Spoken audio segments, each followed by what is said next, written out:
আজকে একটি গুরুত্বপূর্ণ বিষয় নিয়ে আলোচনা করব।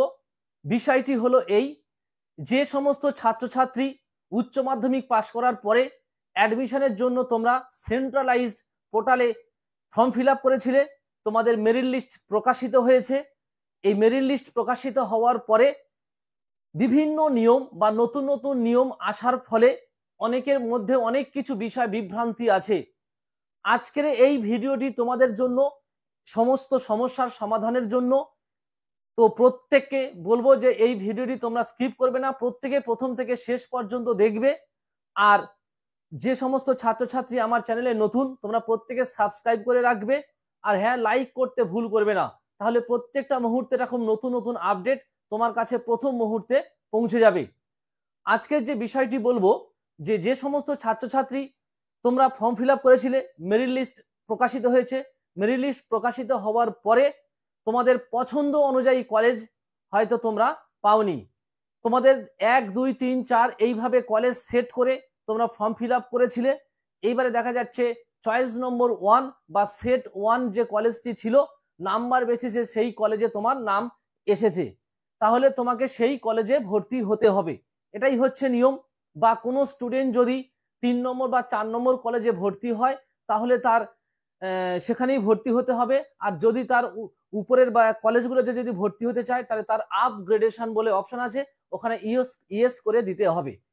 কিন্তু প্রশ্ন হলো এই জায়গায় যে যে সমস্ত ছাত্রছাত্রী ধরো একটা ফর্মের উপরে 4টে বা 5টা সাবজেক্টের অনার্সের জন্য অ্যাপ্লাই করেছিল, তাহলে দেখা যাচ্ছে তার যে পছন্দ, তার যে মনের আশা আকাঙ্ক্ষা যে আমি এই সাবজেক্টটা অনার্স নিয়ে পড়বো, সেই সাবজেক্টের অনার্সের নাম না এসে অন্য সাবজেক্টের নম্বরের নাম এসছে। ধরো সাপোজ মনে করো তোমার ইচ্ছা আছে যে তুমি ইতিহাস অনার্স নিয়ে পড়বে, এখন মেরিট লিস্ট প্রকাশিত হওয়ার পরে দেখা যাচ্ছে যে তোমার ভূগোলে নাম এসে গেছে বা অন্য কোনো সাবজেক্টের নাম এসে গেছে, তার মানে কি তোমার পছন্দ অনুযায়ী নাম আসলো না।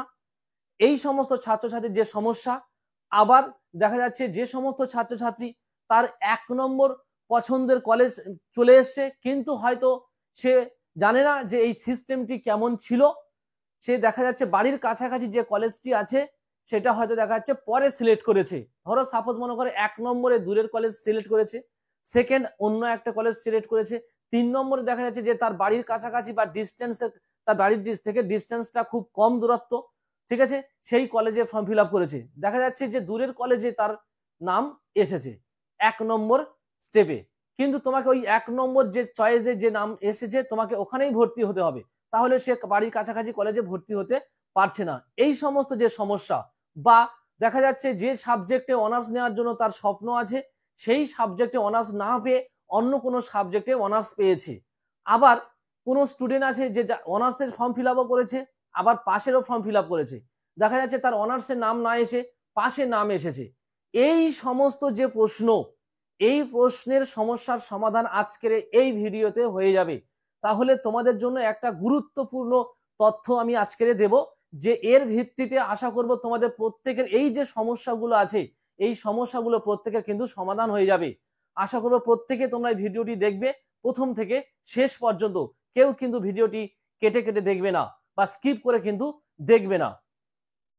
আর আমার চ্যানেলে যদি তোমরা নতুন হয়ে থাকো, তাহলে অবশ্যই তোমরা প্রত্যেকে সাবস্ক্রাইব করে দিও, তাহলে তোমাদের প্রত্যেকটা মুহূর্তে আমার তথ্যগুলো বা ইনফরমেশনগুলো তোমাদের কাছে পৌঁছে যাবে।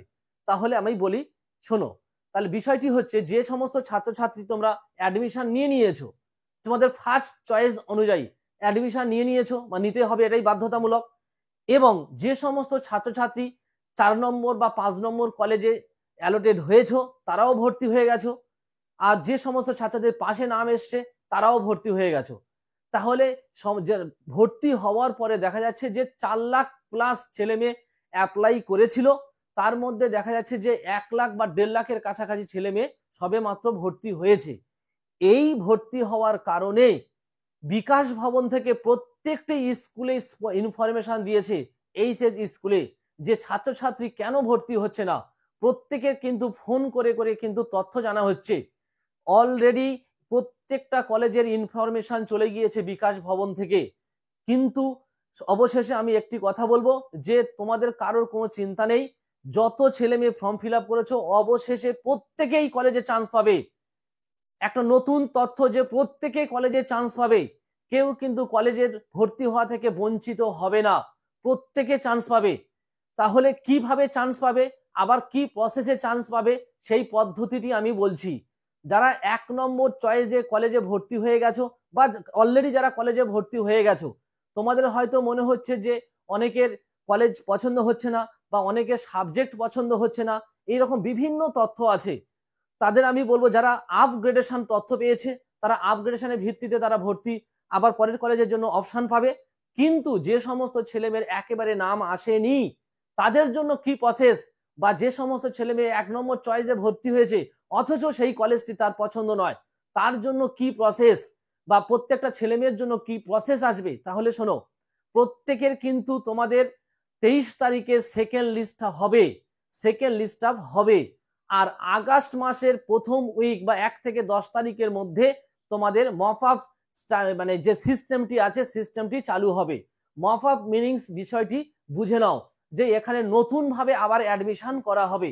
নতুন ভাবে যে প্রসেসে তোমরা অ্যাডমিশন করেছিলে বা যে প্রসেসে তোমরা সাবজেক্ট চয়েস করেছিলে, সেই প্রসেসে আবার কিন্তু মপ আপ সিস্টেম শুরু হবে। আগস্ট মাসের 1 থেকে 10 তারিখের মধ্যে নোটিশ দিয়ে জারি করা হবে যে কবে থেকে আবার ফর্ম ফিল আপ স্টার্ট হবে। এবারে অনেক স্টুডেন্ট আছে যে যারা ফর্ম ফিল আপ করে নিয়েছো, যে আমার কলেজ পছন্দ হয়নি, তারাই একমাত্র আবার ওই অ্যাডমিশনটাকে ক্যান্সেল করতে হবে। অ্যাডমিশন ক্যান্সেল করার অপশন পাবে। ওই অ্যাডমিশন ক্যান্সেল করে আবার মপ আপ সিস্টেমে গিয়ে তোমাকে আবার ফর্ম ফিল আপ করে আবার তোমার পছন্দ অনুযায়ী সাবজেক্ট চয়েস করে আবার তোমার পছন্দ অনুযায়ী কলেজ চয়েস করে আবার ফর্ম ফিল আপ করতে পারবে। আবার ফর্ম ফিল আপ করার পরে আবার এরকম মেরিট লিস্ট দেবে, সেই মেরিট লিস্টে তোমার আবার অ্যালটের নাম আসবে, তারপরে তুমি আবার এই সিস্টেমের পদ্ধতির মাধ্যমে তুমি ভর্তি হতে পারবে। এই হচ্ছে মপ আপ সিস্টেম।